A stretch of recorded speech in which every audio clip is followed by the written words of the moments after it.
This is a work session today, July 5th. If y'all would stand and join me for the pledge, I would appreciate it. Let us pledge. I pledge allegiance to the flag of the United States of America and to the republic for which it stands, one nation, under God, indivisible, with liberty and justice for all. Thank you all very, very much. And I'm glad to have everyone here. We will get started. We have several items to address, and then, of course, we'll address anything for public comment or any comment or concern from any magistrate or audience member. So we'll get started here with information to share, and I've got some copies.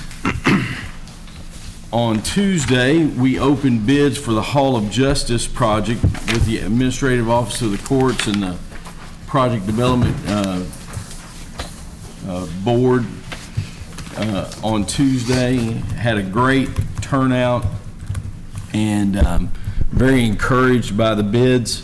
There were a total of 17 bid packages, and a couple of those were combination packages. All the packages had 2 bids or more, which is an AOC requirement, except for one, and that was the masonry bid package. They had one bidder.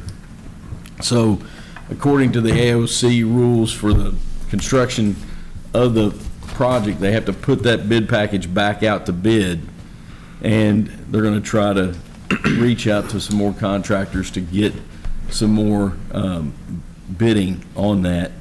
But if everything came in on budget on the masonry, or just even close, our total construction tabulation there, as you can see, would be about $34,280,251.13. That's if the masonry comes in at the budget number. So we had approximately $40 million estimated for construction. So this is very good, very, very positive. They even mentioned, afterwards, that these were pre-COVID numbers on the numbers. So very confident that we'll get groundbreaking here in the next few weeks and get started. Until you get bids in hand, you don't know. And feel very, very good about this. We'll have a meeting next Thursday with the Project Development Board. We'll go over next steps and what needs to be approved to move the thing forward, but very, very optimistic and very, very positive outcome there on the bid. Are there any questions or such about this process? And then the masonry's already back out. It'll be out for 2 weeks, and hopefully we'll get a couple, 2 or 3 competitive bids. What if they don't this time? What if they just get the one bid again? I have not asked that question, but I think they'll be able to get, because they had 4 or 5 groups that picked up and paid for the bid package for masonry, and they were anticipating multiple bidders, but it just didn't happen. And we even extended it a few days to July 2nd, trying to make sure we had good competitive bid opportunities, because there was several questions about some addendums that were put out. So I'm excited about that. They do have a groundbreaking ceremony scheduled. I sent you all emails about that. I hope you all can put that on your schedule, and I'll follow back up about that as well. Any other questions? Judge, I think when I was at the meeting, I heard it takes a couple of weeks, and then they'll start moving. This thing will start moving within the next few weeks. Yeah, and I'll know more on Thursday, and I'll email out a timeline for everybody, just to make sure that everybody's on one page and knows what's going on. But that's the hope. Absolutely. It'll take a week or 2 to do contracts and all kinds of stuff. Oh, yeah. It's just the reality in it. And nothing moves fast on that stuff. Nothing moves fast. So, any other questions? Next thing I'm going to mention is Kelly Corman had a resident reach out with concerns about short-term rentals. And we do have a short-term rental ordinance, but the question is, and I think the city of Georgetown has amended theirs, and you all can speak to this as well, but the concern was out in the county, there was a Airbnb, and there was a considerable amount of issues related to a weekend, and law enforcement was involved. There was all kinds of issues. Drugs, guns, Yeah, were there arrests? there were arrests. So, So I'm told, I haven't Yeah. verified that. so, Kelly, after being talking to the citizen, reached out to me, and then I pulled up, the ordinance. We didn't do it that long ago. But the question is, do we want to look at amending our ordinance to match some of the changes that the city of Georgetown's done in regards to maximum number of occupants, and then also about advertising, making sure that they advertise on the appropriate format and platforms, and then when that happens, then that gets screened. Correct, Lori? You're shaking your head, and I'm putting you on the spot because I really haven't talked to you about this, but would you like to comment on that at all? I will say that the Airbnb owners and all the short-term rental owners, they do their best to vet who is staying on their property. The last thing they want is horrible renters like yours. So just to kind of let you know, they do try. There are many of them that make it very clear we do not allow parties. And that is something that is in the city ordinance, so that may be something you might want to consider. They also have a maximum of 10 people to a short-term rental, provided it's 2 people per bedroom. And then you can have like 2 floaters, so you might have a couch. So it's really, the max is 10, but if you have 2 bedrooms, that would be 4 people plus 2 floaters who would probably be kids. So those are some things that you all can look at, but I would say they really do try their best to keep bad renters out. They do not want to see people in there destroying their property. It only makes it harder for them. So is there And if any, you'll tell me, if you will tell me afterwards the property, yeah, I will be happy to make a phone call to him. and I think that it's I don't think it's a consistent problem out there, but it was such a big ordeal that it got all the neighbors' attention. And then they all started thinking, who's living here beside our kids and bringing guns and drugs in, and we don't know these people. And I guess something we could talk about, and question I would have is, if in the ordinance, that I haven't seen the cities, but like, if we have one place that maybe has the police called 2, 3, 4 times, or some point we can pull their license and say, man, you guys aren't vetting and we need to, you can't operate. 3 strikes, you're Something, administratively sanctioned. There is something in the city ordinance that is like that. okay, good. I'll be curious to look at it. So. Cam, Do you send that to you? Or- I have the city ordinance in front of me. I'm sure there is that provision in there. I don't see it at the very moment, but yeah. So, But we can work on tweaking our ordinance if the pleasure of the court is to do that, to match the cities. Why 10 people? Like, we take a big trip every year with a bunch of friends. There's 14 of us that go. And it's nice that we all can rent an Airbnb and stay in. I don't know that 10, like maybe off the bedroom number or something like that, but I think just limiting to 10 across the board. If you had a house that has 6, 7, 8 bedrooms, 10 bedrooms, why would you limit it to? I wasn't making a recommendation. I was just simply sharing that the city had amended theirs with a maximum number. And it makes sense to me if you have a house that has 6 bedrooms, so that's something that would be the pleasure of the court. Please don't take my comment as a recommendation. And if you talk to the short-term rentals, they will tell you that the majority of their clientele comes from either the Kentucky Horse Park or it comes from the Ark. And when there are large groups staying in those properties that have multiple bedrooms, large amounts of bedrooms, it is because they are either a team, they are a church group, they are a group of families, you know, that are coming to experience the two things that bookend us. That's the majority of the bigger homes that people are renting. So, Yes, and you do get the Burger Trail too. Lori, in that ordinance that the city has, and their short-term rental, is the definition, are we talking about Airbnb specifically, and hotels, or are we talking about RVs and campers as well? Short-term rentals. Okay, but that's what my question is. Does that include RVs? I don't think I don't think they have any limitations on, you know, how many people can stay in an RV. Yeah, They but still I'm fall- talking about the time limit and how long that they can stay there. So, there's no necessarily time limit. The time limit only comes from the ordinance or from the state statute that says if you stay longer than 30 days, Okay. you don't pay a transient tax. Okay, That's the only time limit. okay, so really it's a 30-day. It should be kind of be. That's what's considered a short-term rental. Okay, gotcha. Whether you're VRBO, Airbnb, or whatever. Now, the campgrounds, you know, they have a lot of long-term rentals. They just do not pay the transient tax once they hit 31 days. Okay. Does that make sense? Yeah, it does. Okay. I appreciate that. And then, go ahead, Roy. I've got two across the street here. I rent mine through Evolve, which is based out of Colorado. They're one of many platforms.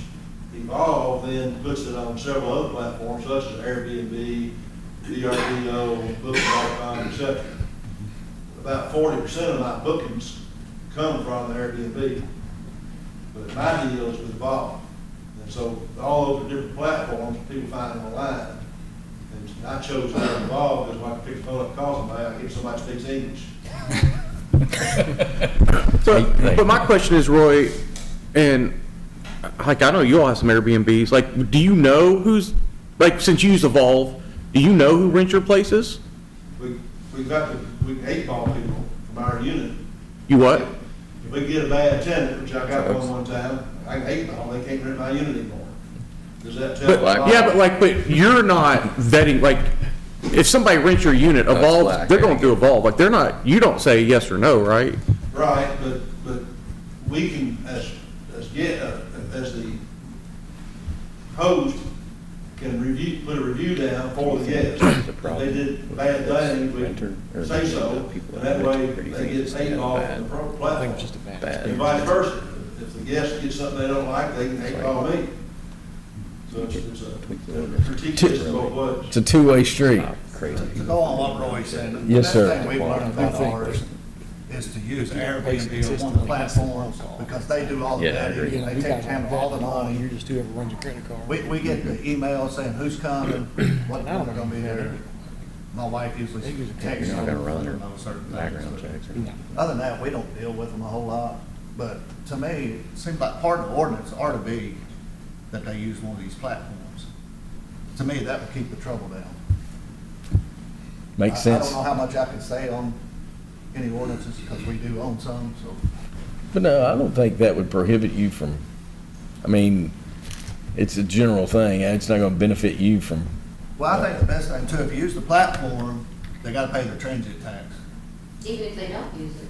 But the part is, you It's don't just know if harder they're for you to there. find them. it captures, It captures. it captures it. more money. Yes, if I find them. yeah. The city doesn't require They that, stay though, under do the they? radar, so I have, our commission has paid for a program called Granicus, and it captures all the addresses of every single short-term rental, that are on any platforms that say, that have a Georgetown address. But then it takes work.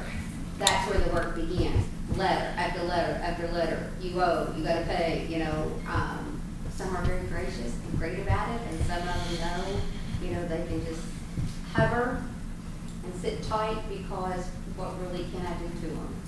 Not a whole lot. Any other comments about that? And we'll work with Cam and try to bring you all some possible tweaks and and then go from there. And we'll reach out with Lori too. Lori, since you want to go ahead and make your presentation? So, we had our Lytle's Fork meeting on June 27th, and you know, things are really rolling out there. We're really proud of it. With some of the topics discussed was the fact that we now have our rules and our signs in place, which we're super excited about. We're seeing more and more usage of families, whether they're out there walking or whether they're taking advantage of the mountain biking or they're horseback riding. One of the things that we see is a next step for us, because it's been something that has been brought up multiple times, is that we need a portalet out there on the mountain bike side. So I did a little bit of research so that I would have it when I came. It would be about $95 plus tax each week, so that's about $380 in my head, maybe $380. And then they would clean it once a week, either on Thursday or Friday with the one company that I spoke to. But I also know Drew said that from Parks and Rec, the new guy, said he would look, because I know they have a contract with multiple, so it might be easier to go through there. But that's one of the big things that has been brought up to us, that how nice it would be if there could be a portalet somewhere for people to use. So that's one. Go ahead. Questions? You said you're gonna put that on the mountain bike side. Don't those horseback people need to use it? This is, so I think we decided that this was a test. This would be like a test for us to see how it went before we committed to 2. But if you all would like to do 2, So, we'd love but to you're have saying, you're saying it's $100 basically a it. week? Week, yes. 400 a month. Yeah. And Which they will come months out would and you, clean. when would you cut it off? When would we cut it off? Like, would you have them, like, would you keep it there November, December, January, February? I would, because people go out there. You will still ride if the weather's good, right? Yeah, but it's pretty daggone spotty on the horse side. Ice toilets. Big, yeah, I believe you took them out of there in December through February, it would probably be smart. I just, So the big concern in starting on Stockdale Road, or the Skinnersburg side, is that is where most of the day hikers go. So as we're seeing more families, you know, mountain bikers, horseback riders, they're a little bit used to rustic, but as we're seeing more families Rustic. come out there, we want to make sure that if you're down there with your kids and the kids that have a place to go, that they have a place to go, that is where most of that traffic. so would it make sense if this was the pleasure of the court, to put down, like, it would make sense to me if we could put down gravel in a bed, on a pad, and then set, at the park, they have those, essentially it's a structure that the portalet can fit into easily, and it kind of gives it a little bit, it's not going to tip over as easy. Yeah, so. That would be very nice. Would it make sense to build one of those and then have the portalet put in that? That would be greatly appreciated. The main thing is the service every week, you know, finding the company that's gonna actually do a good job of that, or it gets nasty, you know. Shouldn't that fall under Parks and Rec, since they're already in that business already? I mean, Well, they deal with them all the time. let me talk to Drew, our new director, and let's see what we can navigate there. And I will say, we have enough people that are on our little committee that are out there enough that they will certainly call if they figure out that that it has not been cleaned on time. I feel like that will be taken There's some care good, of. I mean, there's some good ones that do a good job with it, it's just sometimes if you get it wrong. That is so true. Yeah. That is so I think if we're not gonna manage it though, there should be something out there that says, hey, this isn't right, call Parks and Rec, because we'll deal with like, if we're, Call Ryan Pratt. no, don't call me. All right, Brad. So please don't write my number in the portal. 859. But I mean, like, we had, you know, my kids play lots of youth sports. We had lots of issues with the Porta Johns out Marshall Park and at Lyle Road for a while, for years, and they finally have gotten a new company. And I don't want it to get bad out there and people think, oh, it's a fiscal court. Like, it's us, but really the Parks is managing it. I can't tell you the one that I used to quote from. I use them all the time for all of my events. and they've never let me down. But they also know if they do, that'll be severed, and they get quite a bit of business from me. So. What's your next? Well, actually, I'm going to turn it over to Roy to talk about reforestation. And then he's going to talk about something else. We're actually gonna reverse it. Oh, okay, they reversed it on me. Because I just got a message. We've talked about putting gates on either end of Stockdale Road that will allow for hikers to step across it, horses to step across it, just won't allow motorized vehicles in. And we've got a trail book that we've got, and we used some over at Cave Run a few years ago that worked out real well. It's fabricated from steel. There's a buddy of mine over in Lexington that owns Fayette Rectors that made them for us. It cost $2,700, which he just gave to me in the last 5 minutes. But they're well made. I think JR's seen the plans on them.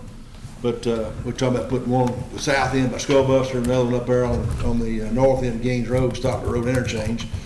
They can still be locked and allow vehicles in as needed, but the trail users won't have to open the gate.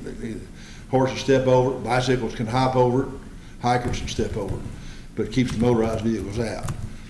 So we allocated funds in this year's budget, we put in, I think, $50,000 to try to help with items similar to what you're discussing. And I'd love feedback from the court if this is something you all want to move forward with. Sounds good to me. The other thing I'll add is this guy's name's Keith College, one of my riding buddies. He said if we want to try to fabricate ourselves, somebody mentioned the welding school out here might be interested in doing it.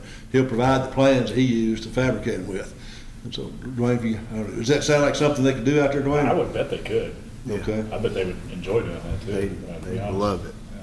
Okay, so either way, so Yeah, I guess the point is, it sounds like you're okay with the gates, and we just need to proceed in what's gonna be the best way of going. And if our welding class could do it, Though timing wise, if you're worried about timing, it'd be. We're not in any right now. particular rush, it's been that way for years. I mean, it's Yeah. just something we've got on the It'd be road. some more, probably September before that, but, That'd be- August startup. That'd be you know, fine. Yeah. Have you guys ever had any motorized vehicles out there that you know of?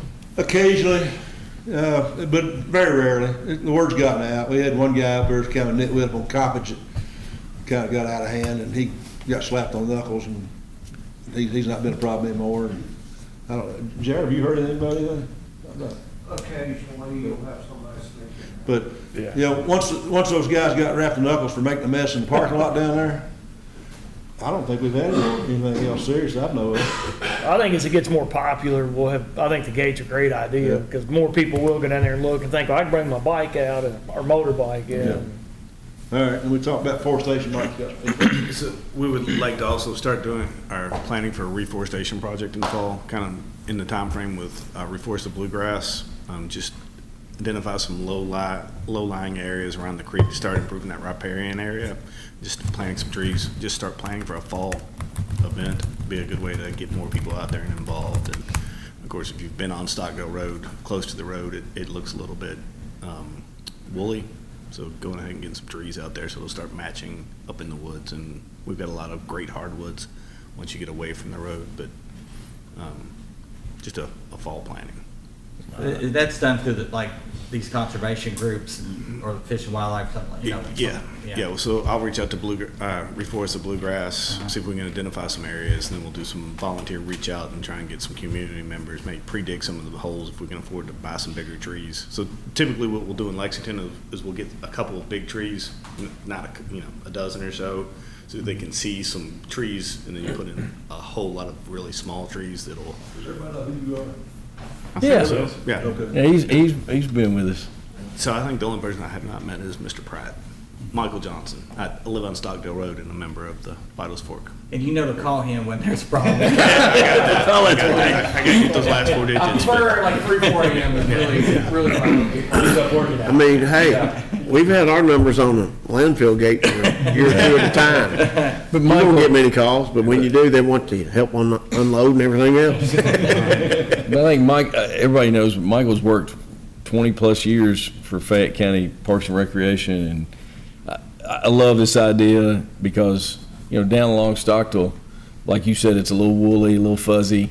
It's a lot of cedar, and if we could get some hardwoods planted, and we won't you know, 20 years from now, you go down there and you could see, you know, the difference. That's what we're looking for, so. And the nice thing is it also is a great advertising tool. So it'll get people that are interested in conservation and natural areas down there and involved, which is what we hope to do. Maybe we can involve the schools on that weekend when we advertise the. Oh, absolutely. So Andrew Burgoon is on our board, and he is a great liaison with the school system. Great. Yeah.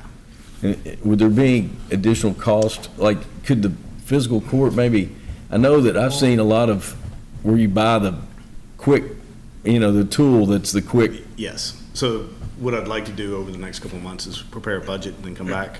Oh, that'd be great. So I think it would be great to you know, purchase some large trees, whether they be native species or just some pieces that we can put in that people will recognize when they come back out. Sure. Yeah. So In Scott County Conservation. Soil conservation. Yeah, they have those programs too, those Yeah. tree programs as well. It all sounds great. Thank you. The American Chestnut Tree Foundation has got a blight-resistant chestnut tree now. Yeah. My dad left some money in his estate to help fund some of that, and so that's one of the things we got on radar, doing that, which tie the school, you know, great way. Sounds great. Something to keep in mind while Roy's up here, the gates with the step over for the horses, can a motorcycle ride through the center of that? It sits up about a foot off the ground. So he can Go come around it, I if guess. he wanted to do a motorcycle. Well, these little, I guess we make it how you want to make it, JR, but the ones we use at King Run came about a foot off the ground, which would, in theory, keep motorcycles off of it, but these guys that do the YouTube stuff, they could probably jump one over those And if we're gonna limit access, and we've got gates up on each end, 4x4 bars that open up with locks on each end to stop them. But there's several other open access to that farm down there if you want to completely secure it so I don't. What you're saying is, we can put those gates up, but they're still going, like, it's very tough to limit 100%. Yes, it is. I can think that the two on the south end and then three more, there would be two more there on Gaines and one up on Cottage. Actually, 3 on Gaines, wouldn't it? Going down into the field up at Miss Glass's place. About that, And then on the yes. right at the You're end of the bridge there. Yeah, that's right. 0 Gaines and then on Cottage, 4 more. Yeah. JR and I've also talked about, and I think this has been mentioned, you know, like doing some possible paving along Stockdale to make it a more accessible ADA compliant path and go ahead. Sorry. No, go ahead, JR. If we do put these gates up, we would still have to have an ADA wheelchair open and some way to get to that. Yeah. It's something to navigate. Yeah, just a little more Yeah. work. But, you know, it's something that's on our mind too, so. So if you could, over time, turn Stockdale Road into a fully accessible ADA trail, which would not take a lot, paving's paving, and we know those numbers, but it'd be one of the largest in the state. Yeah. Correct. Yeah. Just a quick search, I think you have to go to Louisville to find one even comparable. Okay. So I think that could be a huge win. Yeah. What about a zip line? JR, you're not supposed to tell tales. So- He mentioned fall event, so I just want to clarify that. Yeah. The fall event he is talking about is when we would like for you all to do the ribbon cutting, where it would be in the fall, or whenever you all choose, but a Saturday, because I would like to do some add-ons to it. Like, I would like to have a guided hike, you know, so that people can go up and experience, those who are a little afraid to go out up there without really knowing exactly how the routes are. So they could get a little bit of help with one of our guides who would kind of show them the easy routes, the way to go, what identifies the site, what identifies which route you're on, the blue line, the red line, and so forth. And I'd also like to have like a small little mountain bike fun run, you know, just where we have some mountain bikers out there. And if there are any little kids who just want to take a little ride and experience, get them out there too. And of course, a presence with the horses. He doesn't want me to ever forget that. They don't let me forget that. So just asking you all to kind of keep that in mind. Can I also say, which has nothing to do with this, I would love for you all to do a Saturday too when you all do the pavilion for the farmers market, because I've talked to them about when the ribbon cutting takes place. I think there are some fun things that we can add on to make that a lot more festive with the ribbon cutting there too. So that's At the it. farmer's market. Yeah, Well- both of them. I want to do fun stuff. That segues right into what I was going to talk about next, is the I'll farmer's stick market. around. Yeah. I just went down there and talked with Ian, who is the Marilla foreman, and they're working on-site stuff today, and they're not going to stop. But they are still anticipating that the fabricated structure will be started, the delivery of that will be here in the middle of July. And once that starts, as they get it, they'll erect it and put it up and. Week or so. Yeah, and start going. And then one of the other things is he's working on, they've moved where the entrance will be down here on Broadway. They demoed the old, and they're gonna move it up there where it's closer to the Foley. Foley, yeah. So once they get that poured, and he hopes to have that poured in the next few days, he's gonna move his fence where that opening, and then that'll give access to Miss Foley and the pawn shop. Right now, it's kind of a tough access point, but I think we've navigated that. But they're going to try to keep moving forward on that, and I'm excited about that. And knock on wood that it gets delivered and they get to getting it up. So then I was also going to mention the sheriff's office, EMS. Chris, you had some conversations this week about some outlet locations, but did you go out to the site as well? And then JR's been out at the site quite a bit with Ronald, and Ronald's Marilla foreman out there. But they're ready to start pouring all the floors, right? He said next week they will start pouring. So they're gonna pour all the floors and then get going. JR, do you have anything else there? The electrical service is in motion and it. In motion. And then I reached out to that water and still, I didn't get a response yet. So, but they've got pipe laying out there. It's just been laying there for about a month now. But anyway, that's going up. Sheriff's office, they're behind, and they've had issues with the steel folks. But I think earlier last week, you said on Monday morning they had, like, how many? 8 or 10 concrete trucks, they poured the floor this week. Yes. So it's moving. It just is what it is. Any questions about, and then I'm still, just to remind you, and I've asked Ian Beatty about, the claim about the unsuitable soils and the extra money that it's going to cost. They've gone back and forth with Thoroughbred and Marilla and Branstad Carroll. I'm hopeful that we'll have a presentation from Marilla and Branstad Carroll about the details of the overage, and then we can navigate through it. But there will be a claim, and it's going to be $150,000 or thereabouts. So just that's a ballpark.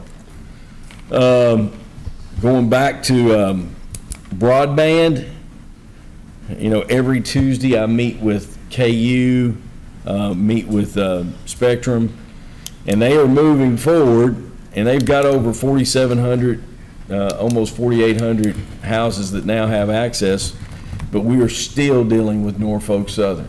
And on Tuesday, they felt like they had gotten positive communication, but there was no, hey, you may proceed to work. And the Norfolk Southern permits are holding up a lot of northern Scott County, and it's been like this for 4 or 5 months.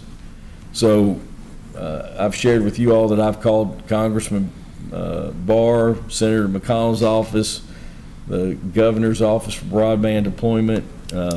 Just it's a real challenge. We actually, got a hold of a few weeks ago the government affairs person for Norfolk Southern, and I think that has helped us. So as soon as I know more about that, I'll let you know. Where are we at with 29 Works and 460? That's the deserted area. That is the deserted area, and they are narrowed. There's a lot of AT&T owned poles out there, and that's still being navigated. So that's the best I can tell you. On July 11th at 6 o'clock, reminder to everybody, the comp plan update will be presented to the Planning Commission. Dwayne, Rick, and myself have worked on this steering committee as well. On Tuesday last week, or this week, the steering committee endorsed the comp plan update. We've been working on this for over a year and a half. There's a huge volume of material that goes into that, and I feel like the work that's been done is very good work. So if you have any interest in time to attend that meeting on the 11th at 6, that would be right here, I believe right here in this room. Judge, on the timeline for that, will they also adopt the future land use map as well? That's all. That's That's in it. And then it goes to city council and then fiscal court? I believe so. Okay. I believe so. On Monday at 6 o'clock, city council be meeting here in this room, and there's going to be a presentation about the KPDI regional project, and I'm going to attend that meeting. I know some of y'all are out of town, but if a few of y'all could attend, that would be great. I think it would be informative. And this is on Monday at 6. And then moving on down, I met earlier last week, and I wanted to share with you all.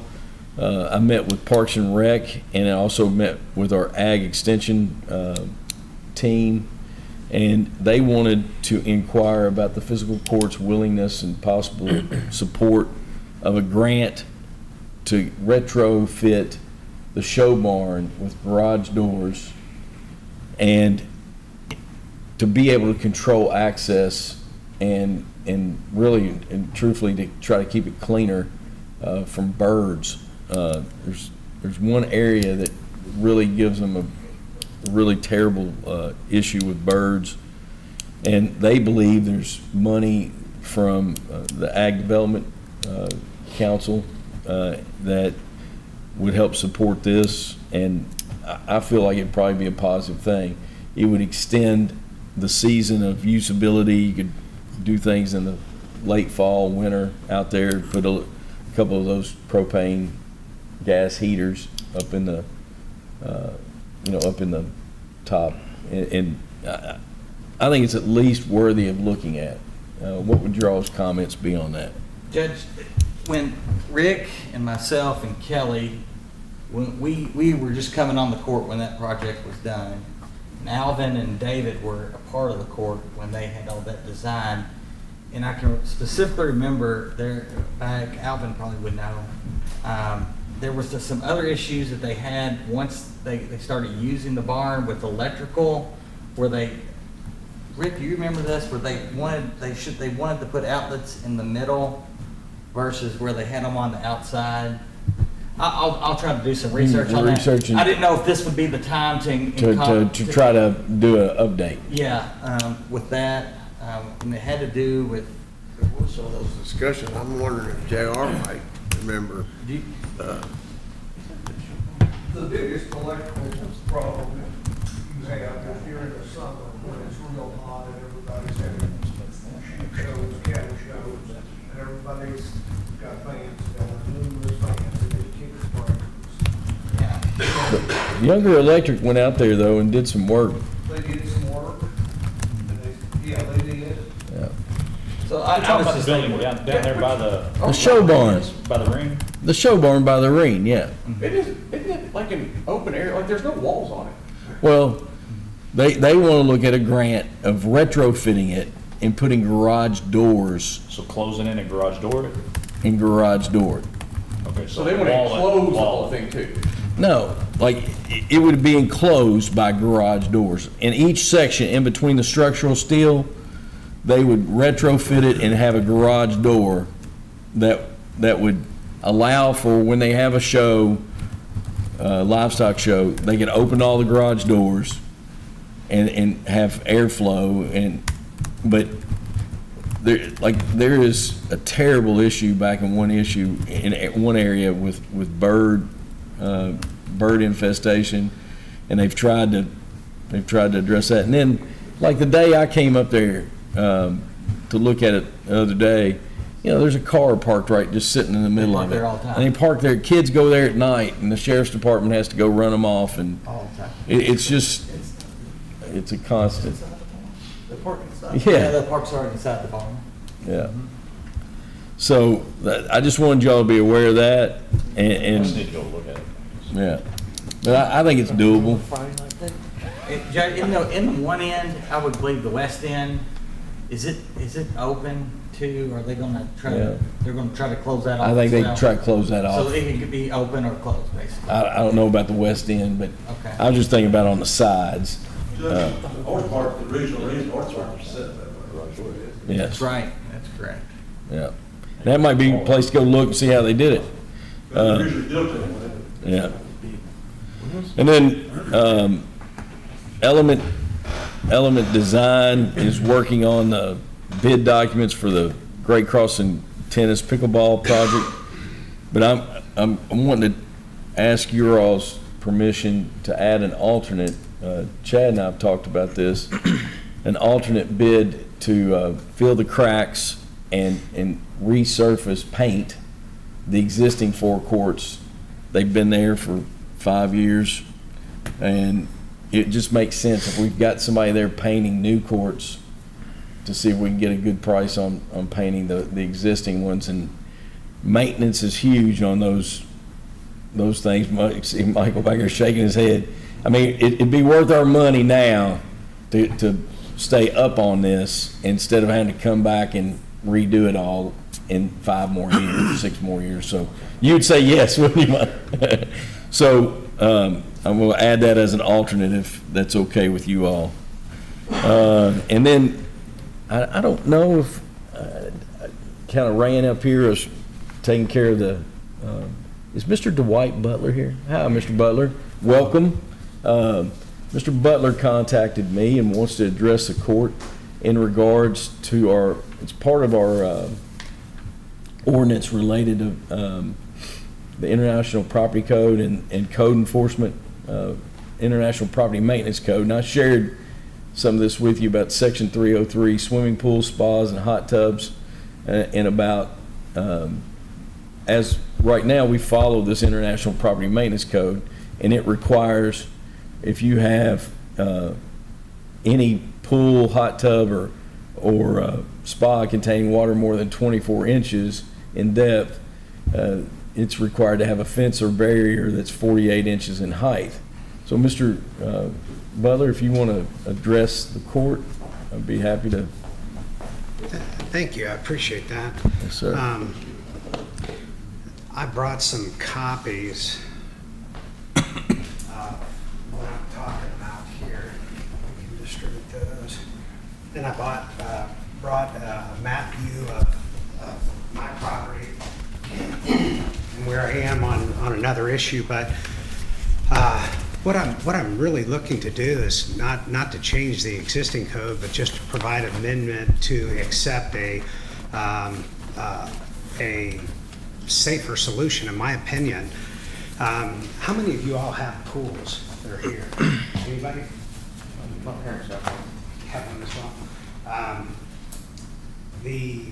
The fencing, I'm very aware of that.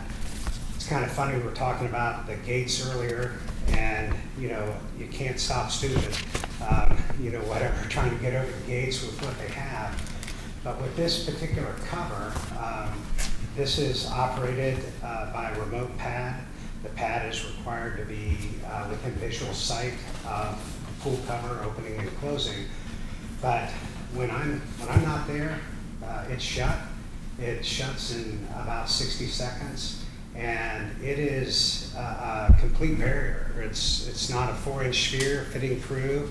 It's not 48 inches high. It's 100%. There's a few small areas where, bugs can get in 4 corners, but that's it. And it is very safe. Some of the pictures on there, I think, demonstrate that not only can it protect you from kids, but multiple kids that are on there. So it's a horizontal fence, but it's nearly 100% closed. It comes completely across, and it's safely locked. Now, in my situation, it's a little bit different. I have a very simple camera system, and I have motion alerts when anything comes into that area. I get an alert, and I see what's there on top of that. But my hot tub in that area has a 4-lock lid on it. It's safe and secure, and the pool is safe and secure and locked. And I'm simply looking for support for an amendment to accept this as a alternate solution to putting a fence up. And I respect that, and that's why we're here to listen. Yeah. And I appreciate your bringing that, and just me speaking, the International Property Maintenance Code, I'm sure there's a lot of research that went into all those aspects, and the requirement for the fence, as you will say, somebody can crawl over a fence, you can leave a gate open. The same thing with this, you could accidentally not close it. And there's nothing that is 100% foolproof, but, just from a personal standpoint, I can't speak for the court, but just personally, it would be very difficult for me to make a motion to amend that, just knowing that I would never want to wake up and read in the paper where a child has died because of a drowning that could have possibly been, avoided with a fence. And I'm just being real with you. I hope you appreciate that. I don't want to be argumentative. Yeah. And the pool cover, I almost think like a fence and a pool cover would make sense. But, the pool cover, please know I respect that, hey, that's very safe, and I don't disagree with you. But it would be very difficult. And as I said, this is me personally, I would value input from the court. And that's why Mr. Butler's here.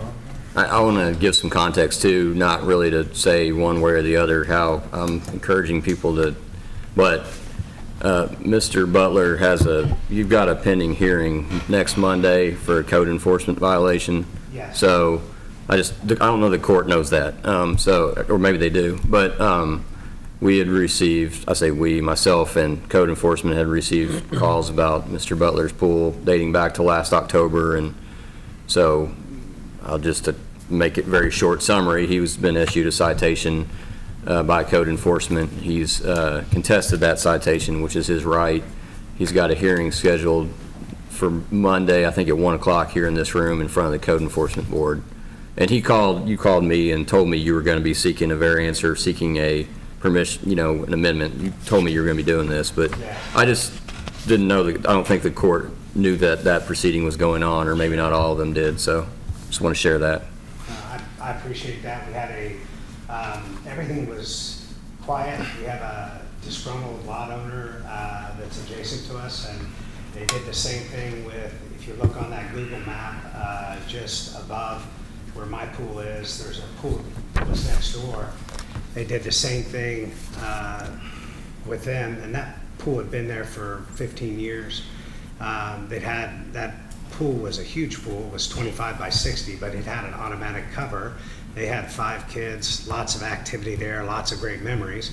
They're moving. They ended up taking the pool out only because it was going to be about $30,000 to bring it up to snuff for sale.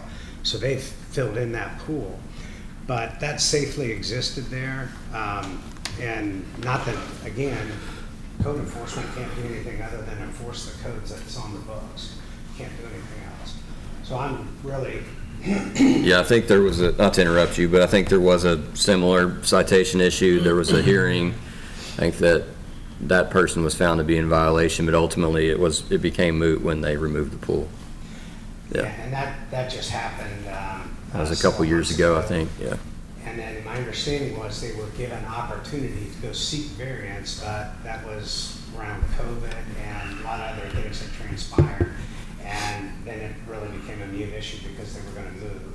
And so I'm trying to seek that path to get this to be considered as a safe alternative. I think hands down, I've got that, with the safety cover, I've got it covered. And with safety that's there. I used to be involved in code enforcement years ago in fastest growing county in Ohio, and I know what it's like when you have to deal with that. But an amendment to adopt this as a safe solution is really what I'm seeking and looking for support to do that. Leaving the cover open is, excuse me, leaving the cover open is just like leaving a fence open on another one.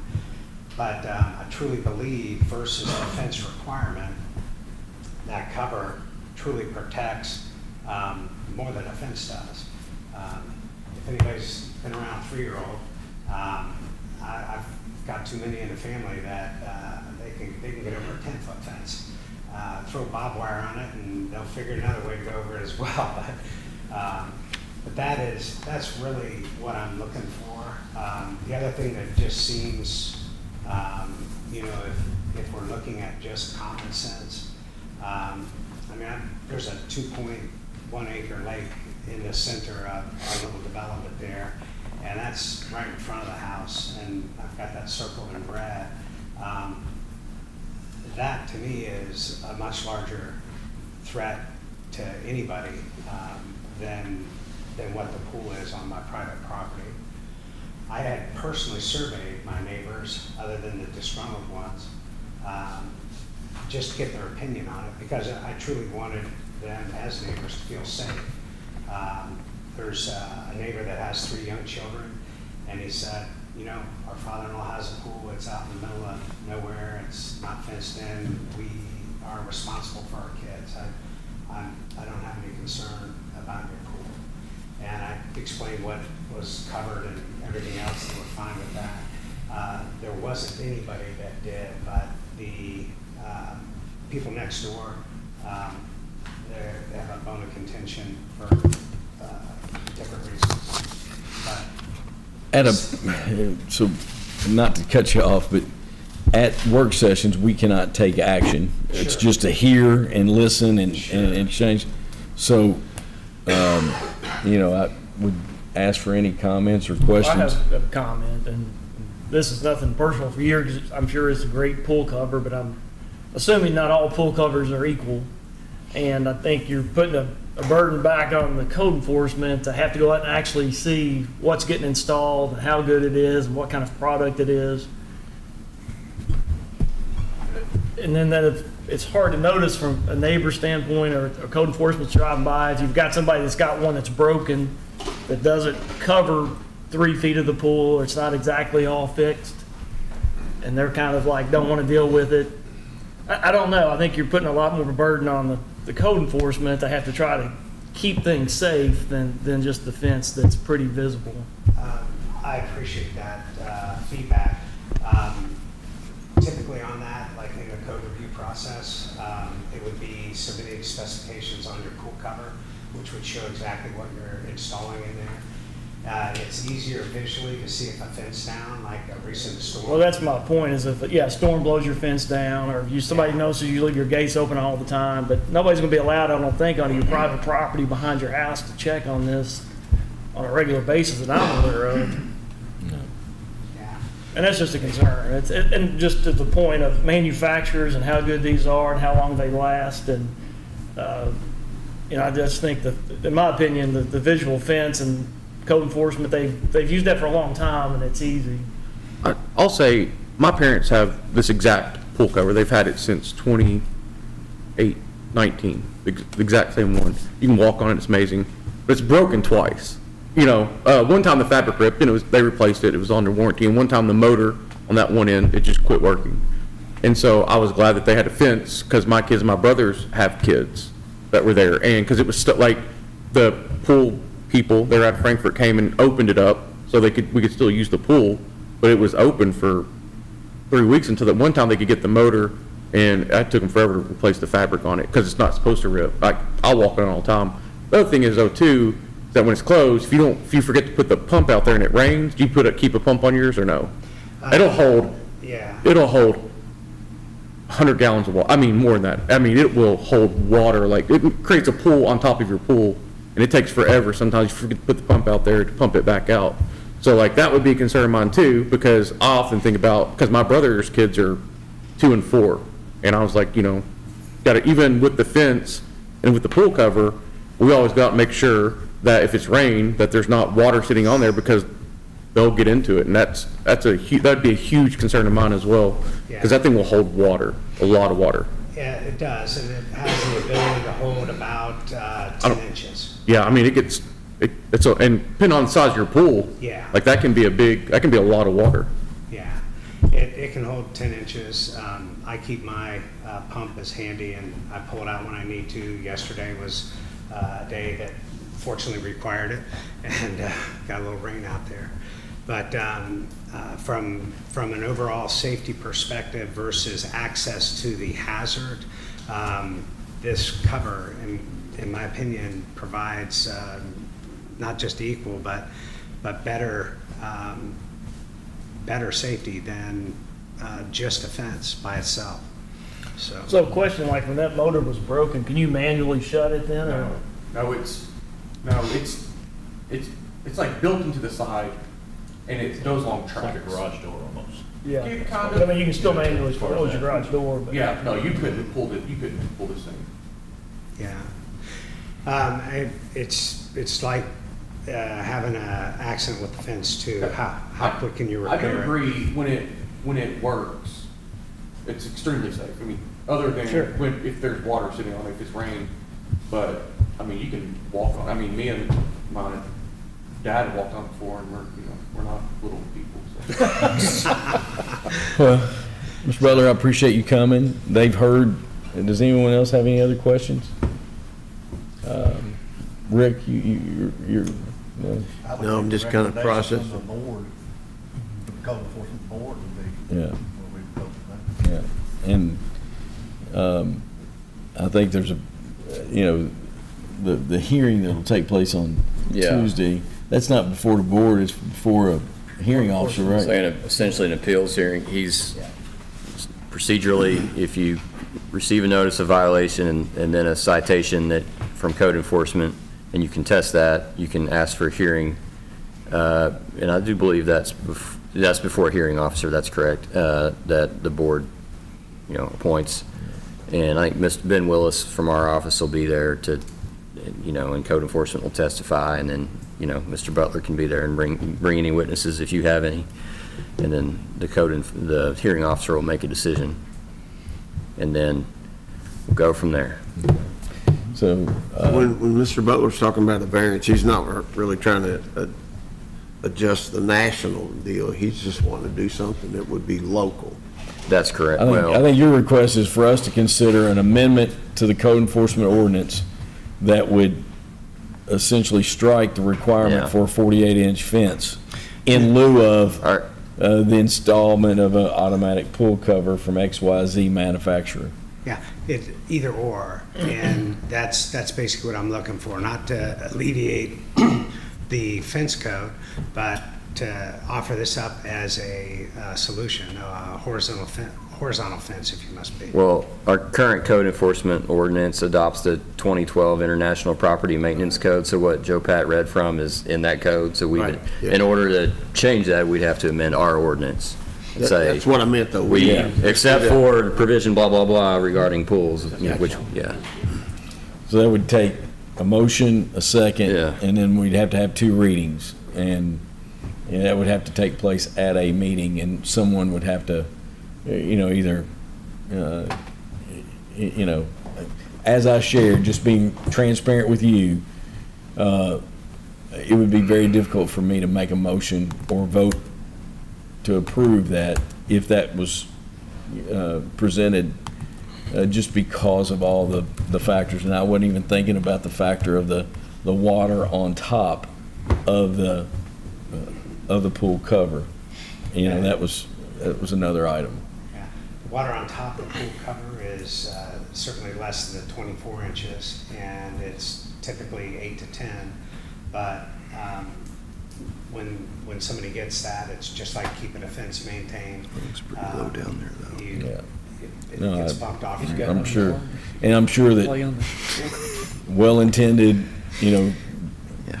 conscientious owners are gonna pump that off, but, you know, it's just very tough for me. I'm just being honest, and I'm only one vote. That's why we have a court, and that's why we're here to hear you. I mean, that's what we should do, and I think we're doing our due diligence listening. You know, for that to happen, it would have to have a motion and a second, and then, Does that take place here at this meeting? not today. It would have to take place during a regular business meeting, the second Friday or the fourth Thursday. That's when we have those. Okay. What do we have to do to move towards something like that to make an action on it? We have to have an ordinance, right? We have to have an ordinance. Yeah, I mean, I think you would have, To get a sponsor to want to move forward A with that. court member would have to request to amend the ordinance, and Cam would have to draft up the amendment, and then the court would, you know, if someone wanted to make a motion, then a second would have to be heard, and then we'd have to have a vote, and it'd have to have a majority vote to move forward. Then it'd have to have a second reading 2 weeks later at the next meeting, and that would go through the same motion, a second, and then a successful majority vote to approve it. Okay. Is there anyone that lacks information or questions at this moment? Is there anyone that would be glad to make a motion to the fact to move it forward? Yeah, Mr. Butler, I've been the magistrate of a drowning of a young kid in my district, and they had an issue with their fencing, and I'm a full advocate of keeping the fencing policy in there. Dealing with people who've lost a child, a grandchild, it'll be something I'll never forget, and having to deal with that. And so I think the fencing, for me personally, is the right way to go. And I'll add that having a family that owns this pool cover and seeing the water on it and knowing it's broken twice with my brother's kids, I have a 9 and 11-year-old, but they can take care of themselves. I was glad that they had a fence. My parents were too. You know, they go over and be like, hey, make sure the fence is closed, even when the pool cover's closed. So I would struggle. I would be a no vote just having this pool cover and knowing that we have a 2 and a 4-year-old around. It makes me, and I think my whole family, feel better knowing that there's a fence to keep them out and they can't get back there on the cover, even when it's closed. Because if it has water standing on it, it'd be just as bad. So that would be me. That's where I'm at. But when you say that, and when it has water standing on it, then you're concerned about water that's 8 to 10 inches? Yeah, with the 2 and 4-year-old, 100%. I mean, you know as well as I do, that thing is slippery too. You get on that thing, there's water. I mean, your feet even when it's just has like a little bit of mist on it, it's very slippery to walk on. It is extremely slippery, so, I mean, if they got on it, they would easily get down there. Because the water, I mean, you all know, the water pools and it makes an indention and everything goes towards them. You want to go towards, when you have to walk out, put the pump in there, I mean, you're walking in deep water and it's slippery. Yeah. Any other comments? Appreciate you coming, and you know, that's why we have these work sessions. We want to listen and be able to, you know, get feedback. All right. Thank you. All right, thank you. Thank you. Any other business from anyone here with us, or any other court members? Mike?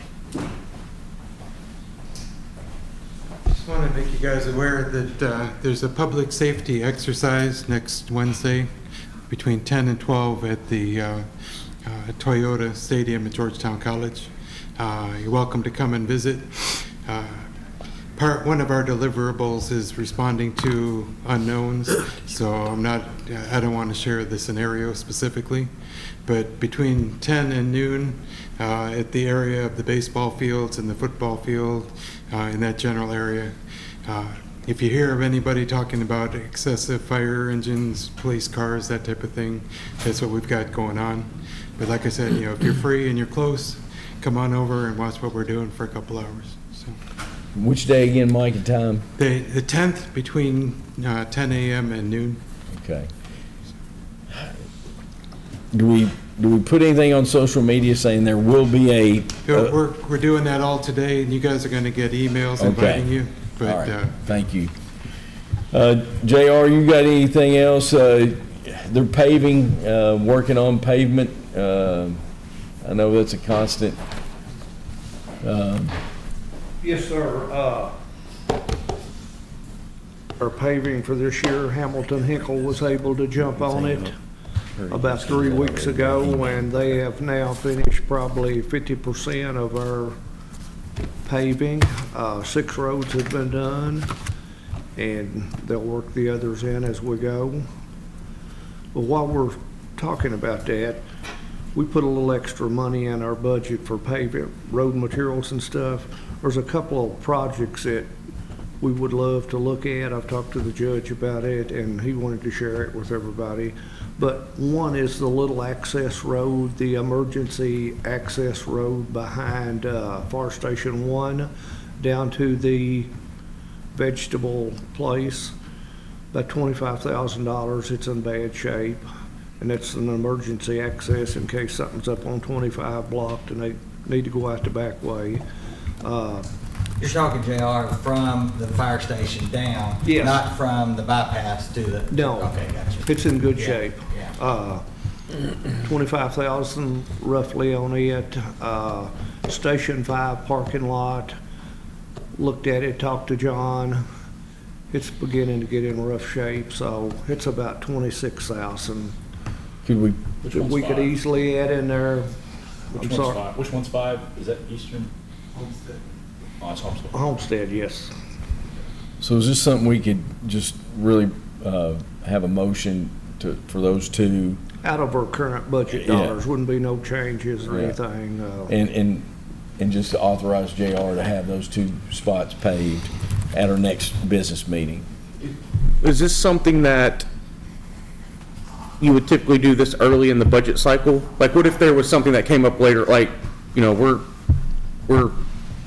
5 days into the new budget. So like, what if something, came up 4 months from now? Like, would you still have money left over for an emergency project? Like, oh man, this is really bad, or would this use up all of that money right now?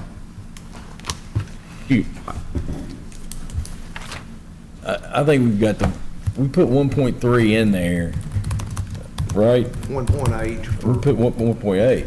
Yeah, for everything, yeah. And then he's talking about 50,000. We put about 300,000 extra in there for stuff like this. Not So you're just talking about using. He's already got a little extra worked in there because stuff like this always comes up. No, I'm with you. That makes sense. Yeah. I was just worried, like, hey, if there's 50,000, we're gonna use it all up in the first month, and something that really needs to happen that was unbudgeted, We're not gonna pay past October, November anyway, for. True. You're not gonna do any paving until March of next year, again, so. But it'd be nice to get those 2 done before winter. It would be, Yeah. yes. Well, we'll Not bring an it back to court emergency. next Friday. We'll put it on there and Yeah. just authorize you to Thought that'd move be forward with it. something everybody could sink in a little bit and make a decision. Anything else? Judge, when we dedicated the Lyle Road Soccer Complex, that concession stand is named after Miss, her name's escaping me right now. Doucette. Yeah. Sonia Doucette. In most of the time we do these construction things, there's a plaque that says Blame me. That's what I'm doing. So, blame me. We'll get a plaque. I just didn't want you to forget about it. And we are, speaking of that extra watts, we are changing the equestrian woods on the big pillars to Lowell Road Soccer Complex. Great. So And the gate's already been put in there. the gates, electric gates has been installed from the dog park down there that we had to move, so that was very minimal cost.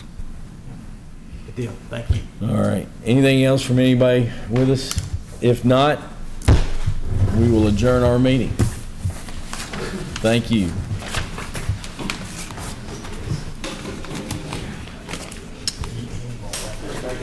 No. I was trying to be real.